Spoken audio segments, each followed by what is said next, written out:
Voilà, bonsoir à tous et à toutes. En tout cas, je suis très heureux de pouvoir m'exprimer ce soir et vous apporter le conseil de Dieu. J'aimerais saluer tous les auditeurs qui nous rejoignent en cet instant sur ADD-SP. Et nous sommes heureux, je le disais, de pouvoir apporter le conseil de Dieu. J'aimerais remercier les deux techniciens qui sont avec moi pour ce travail.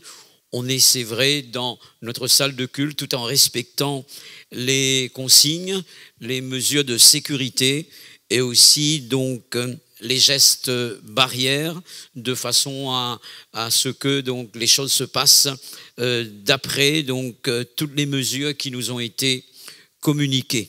J'aimerais saluer tous ceux qui font partie de l'Église des Assemblées de Dieu de Saint-Pierre, Basse-Terre et Terre-Sainte.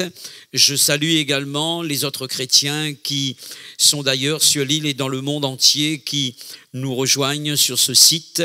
J'aimerais saluer toute personne qui pour la première fois donc vont entendre l'évangile. Nous croyons que l'évangile est la puissance de Dieu pour le salut de quiconque croit. J'aimerais vous souhaiter une bonne participation, une bonne écoute. Que Dieu vous bénisse et bénisse votre famille. Voici le programme de ce soir. J'aimerais avoir un temps de prière avant d'ouvrir la Bible avec vous.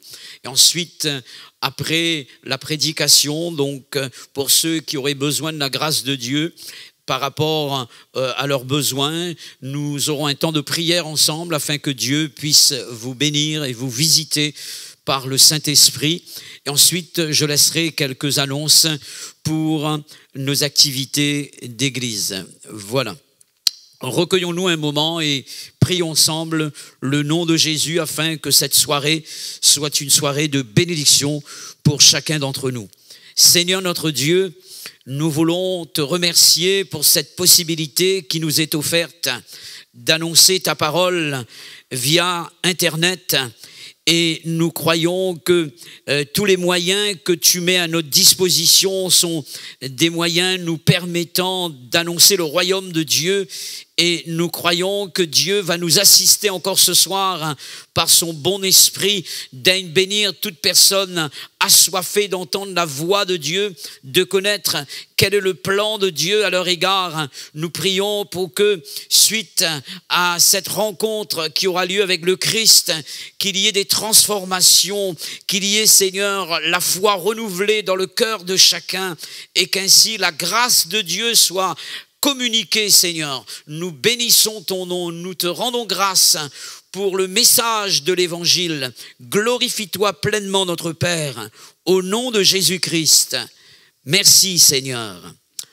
Amen. Si vous aviez la Bible, j'aimerais l'ouvrir avec vous dans l'Évangile selon Matthieu au chapitre 21 et nous lirons ce simple verset, le verset 22. Voici ce que nous dit ce verset. C'est Jésus lui-même qui s'exprime. Tout ce que vous demanderez avec foi par la prière, vous le recevrez. Je vais répéter le verset. Tout ce que vous demanderez avec foi par la prière, vous le recevrez.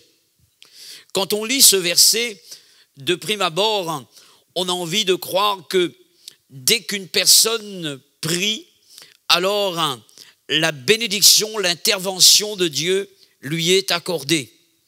Ça peut se faire de cette manière, car la Bible parle et présente quelques expressions nous prouvant donc l'intervention de Dieu d'une manière fidèle et aussi Dieu qui répond d'une manière directe à nos demandes. J'aimerais citer quelques expressions qui témoignent de l'intervention de Dieu d'une manière directe, instantanée. La Bible dit ceci: quand ils eurent fini de prier, il y a eu la réponse de Dieu. Et souvent dans les évangiles, nous entendons cette expression à l'heure même, après la prière, à l'heure même, Dieu s'est manifesté. Pendant qu'ils étaient en train de prier, Dieu a répondu. Tout à coup, Dieu va se manifester. Et je peux dire ceci, les tout à coup de Dieu ne sont pas toujours automatiques. Cela signifie qu'il peut s'écouler un temps certain, parfois même un certain temps entre le moment où l'on a adressé à Dieu sa prière et le moment où l'on reçoit la bénédiction. J'ai parlé d'un certain temps et aussi d'un temps certain. Savez-vous qu'il existe une différence entre ces deux expressions? Un temps certain, c'est un temps connu. Cela nous fait penser à la promesse faite par Dieu à Abraham dans Genèse chapitre 18, verset 10. Dieu dira ceci à cet homme de Dieu: je reviendrai vers toi, et à cette même époque, voici, Sarah ta femme aura un fils. Ici, il y a eu un temps entre la promesse et la réalisation de la promesse de Dieu, mais le temps était un temps connu. Un temps certain, c'est un temps connu, tandis qu'un certain temps, c'est un temps inconnu. Dans Genèse chapitre 25, à partir du verset 20 jusqu'au verset 21, la Bible parle d'Isaac et de Rebecca qui ne pouvaient pas enfanter, donc l'épouse était stérile. Et la Bible dit ceci, que lorsque Isaac et Rebecca vont prier, il est dit que Isaac avait 40 ans lorsqu'il a commencé à prier. Et il est dit qu'il pria et Dieu l'exauça. Lorsqu'on lit ce texte, on a comme l'impression que juste après la prière, il y a eu l'intervention de Dieu. Pas du tout. Si l'on tient compte de ce qui est écrit un peu plus loin dans Genèse 25, verset 26, nous nous rendons compte que ce fut 20 ans après. 20 ans se sont écoulés entre la prière d'Isaac et l'exaucement de sa prière. Cela veut dire, mes frères et sœurs, que lorsque nous prions, Dieu peut se manifester d'une manière instantanée, mais Dieu peut aussi laisser un certain temps entre notre demande et l'exaucement de notre prière. J'appellerai ce laps de temps qu'il peut y avoir entre la prière et son exaucement, et ce sera le titre de mon message, l'attente de la foi, ou bien s'attendre à Dieu par la foi, car la foi est aussi une attente. Quand je lis dans Hébreux chapitre 11, verset 1er, voici ce que dira l'auteur: or, la foi est une ferme assurance des choses qu'on espère et une démonstration de celles qu'on ne voit pas. Concernant la première définition de la foi, certaines versions donnent cette traduction: la foi est une ferme attente des choses qu'on espère. Et dans le livre du prophète Habakkuk, chapitre 2, verset 3, nous lisons ceci: car c'est une prophétie dont le temps est déjà fixé, elle marche à son terme, elle ne mentira pas, si elle tarde, attends-la, car elle s'accomplira. Et l'auteur d'ajouter: elle s'accomplira certainement. Il y a des choses, chers amis, frères et sœurs, qui se passent dans les lieux célestes lorsque, sur la terre, quelqu'un commence à invoquer le nom de Jésus et se met en prière.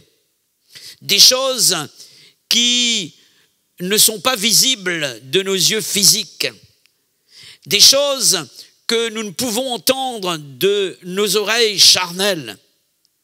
Dès que nous commençons à prier, il y a un mouvement qui se fait dans les lieux célestes. Dieu est déjà en mouvement. Et maintenant, les choses ne vont pas se réaliser parfois d'une manière instantanée. Cela demande un temps d'attente. Alors, la question qui s'impose ce soir: comment s'attendre à Dieu? Ou bien, comment attendre les promesses de Dieu? Car souvent, après avoir prié, par notre comportement, nous annulons notre prière. J'aimerais voir avec vous, pour répondre à cette question, comment s'attendre à Dieu ou bien comment attendre les promesses de Dieu. J'aimerais voir avec vous 3 réponses à cette question. Premièrement, attendre en silence. Dans le livre des Lamentations, chapitre 3, verset 26, nous lisons ces quelques paroles.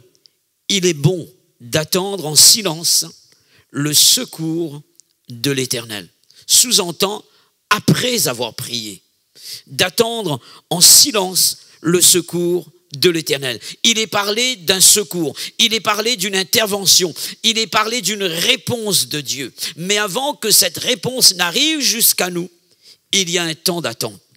Et ce temps d'attente, c'est un temps d'attente en silence. Ici, il n'est pas question, lorsqu'il est parlé de silence, de se taire, de ne plus parler ou bien de ne plus agir.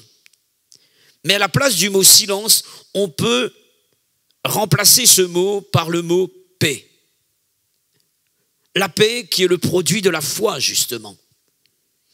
Il est question de ne plus s'inquiéter après avoir prié, de ne plus se plaindre, de ne plus s'agiter.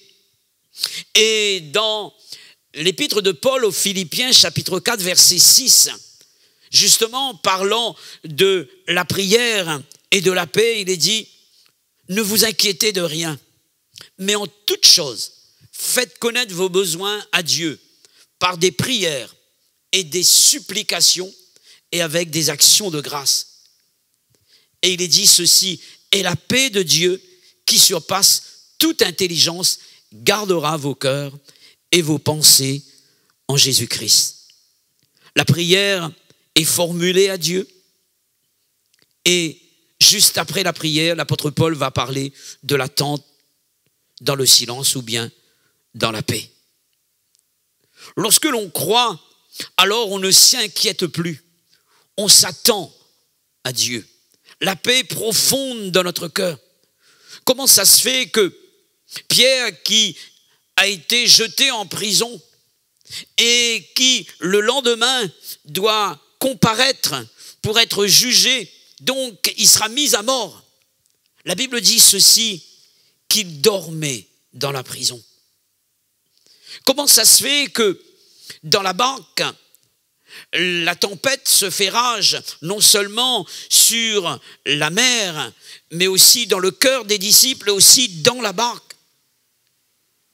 Il est question de quelqu'un qui dort. Jésus est en paix. Ça, c'est l'attente de la foi, l'attente de l'intervention de Dieu dans le silence de la foi. Peut-être qu'il y a de ceux qui passent par des moments de turbulence, de tempête. Peut-être que vous êtes là dans une situation difficile et vous avez prié Dieu. Vous avez besoin d'attendre la réponse de Dieu dans le silence de la paix. Comment s'attendre à Dieu comment attendre les promesses de Dieu? Deuxièmement, attendre avec persévérance ou avec patience.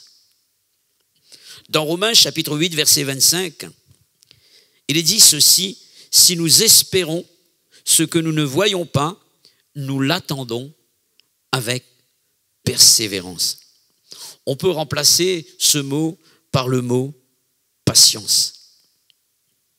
Même si parfois il y a de l'opposition, nous devons persévérer.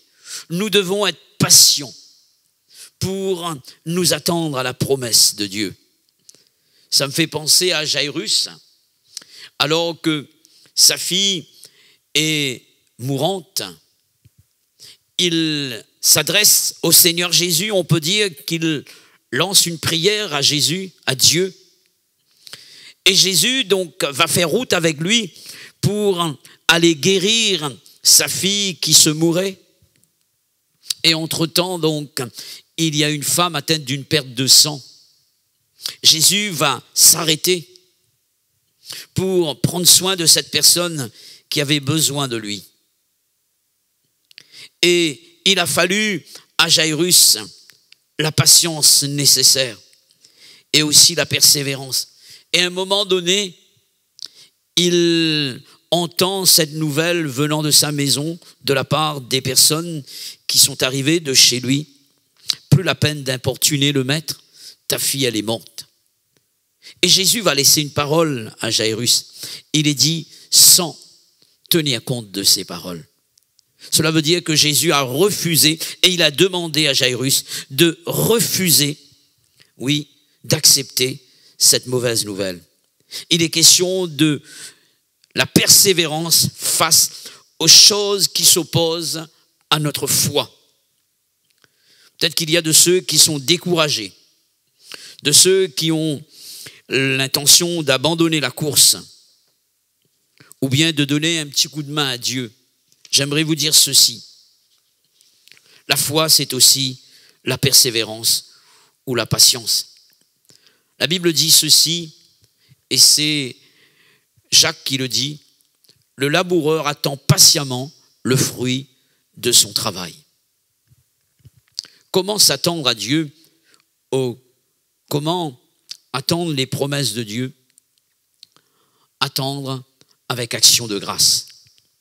Dans Colossiens chapitre 4, verset 2, il est dit « Persévérez dans la prière et aussi veillez-y avec action de grâce ». L'action de grâce veut dire que avant même que le résultat de Dieu, la réponse de Dieu nous soit accordée, on est en train de bénir Dieu, de remercier le Seigneur. C'est ce qu'a fait Abraham. La Bible dit qu'il ne douta pas en ce qui concerne la promesse de Dieu alors qu'il avait près de 100 ans et sa femme n'était plus en mesure d'enfanter. Il dit qu'il donna gloire à Dieu. Cela veut dire qu'il va confesser sa foi. Il loue Dieu, il bénit le Seigneur. Ça a été pareil pour Paul et Silas, alors qu'ils ont été jetés en prison. La Bible dit ceci dans Actes 16, verset 25. Ils se sont mis à prier et ils ont chanté des louanges du Seigneur. Dieu s'est manifesté. Dieu a ouvert la porte de la prison. Peut-être qu'il y a des portes qui sont fermées devant vous. Peut-être qu'il y a des chaînes qui vous retiennent captifs. Mais j'aimerais dire ceci, c'est que la foi et la prière de la foi nous permet de voir les chaînes tomber et les portes de nos prisons s'ouvrir. Il est question de s'attendre à Dieu avec action de grâce. La foi est une foi démonstrative. Et lorsque j'ai prié, alors je dois me comporter comme quelqu'un dont la prière a été exaucée. C'est ainsi que je verrai la gloire de Dieu. Amen. J'aimerais donc, après ces simples paroles, avoir un temps de prière avec tous ceux qui sont dans le besoin. Ça peut être un besoin d'ordre physique, ça peut être une maladie, là où tu entends la voix. Là, ça peut être dans ta maison, ça peut être dans ta voiture, là où tu es, sur ce site. J'aimerais avoir un temps de prière avec toi, avec ta famille, les personnes qui sont malades, les personnes découragées, les personnes qui ont des projets, les personnes qui peut-être ne veulent plus avancer par rapport au découragement. J'aimerais prier avec vous afin que Dieu intervienne et que dans sa grâce incomparable, il puisse vous toucher. Recueillons-nous un moment et prions ensemble la prière de la foi. Alléluia. Seigneur, tu as déclaré dans ta parole, et c'est la vérité, tout ce que nous demanderons avec foi par la prière, nous le recevrons. Maintenant, nous pouvons recevoir ces choses d'une manière instantanée, comme cela a été rappelé, mais aussi, Seigneur, tu peux agir soit le lendemain, dans un mois, dans quelques jours, dans une semaine. C'est à toi de déterminer le temps. Mais dans ce temps, Seigneur, qui nous est imparti, permet que nous puissions, oui Seigneur, attendre l'intervention de Dieu dans la foi. Seigneur, donne-nous à nous attendre à toi, dans le silence de la paix.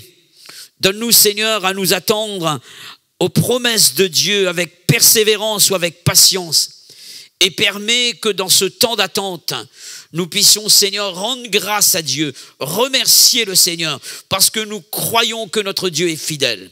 Viens toucher quelqu'un qui est en train de prier en ce moment, un corps malade, une personne fatiguée, une personne, oui, découragée. Nous prions et je prie pour que ta main bénie se pose dans la vie de cette personne pour apporter le remède, la délivrance. Seigneur, tu es vivant. Nous voulons nous attendre à toi et nous bénissons ton nom, notre Père, au nom de Jésus. Amen. Amen. Chers amis, vous qui avez prié de tout votre cœur et aussi avec foi avec nous ce soir, croyez que quelque chose s'est passé et que Dieu a répondu d'une manière favorable à votre demande. Nous arrivons donc à la fin de cette soirée.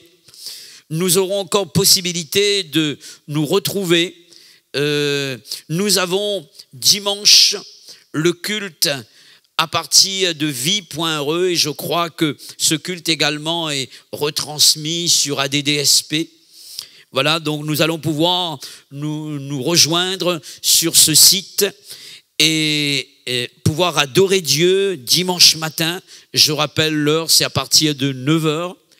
Et puis pour nous, en ce qui concerne notre site à nous, ADDSP, nous allons pouvoir nous retrouver la semaine prochaine et toutes les semaines jusqu'au 2 juin justement, à partir de 18h, le mercredi soir, le jeudi soir et aussi le vendredi soir.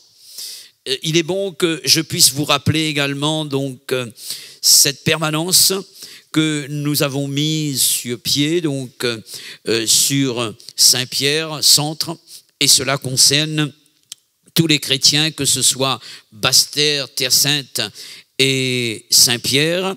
Il y a une permanence le jeudi de la semaine prochaine à partir de 8h30 jusqu'à 11h30.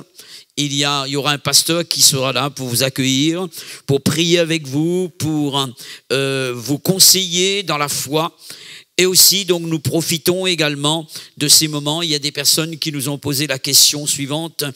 Comment faire pour participer à l'offrande de l'Église? Ce sera pour vous l'occasion également d'y participer.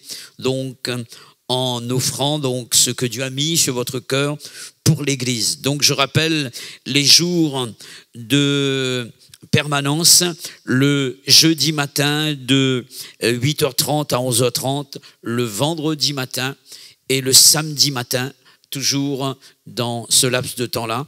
Demain, donc, c'est moi qui vais prendre la permanence à partir de 8h30 à l'Assemblée donc de Saint-Pierre. Voilà, bonne soirée à chacun, bon week-end, que Dieu vous bénisse, frères et sœurs et chers amis. À une toute prochaine fois.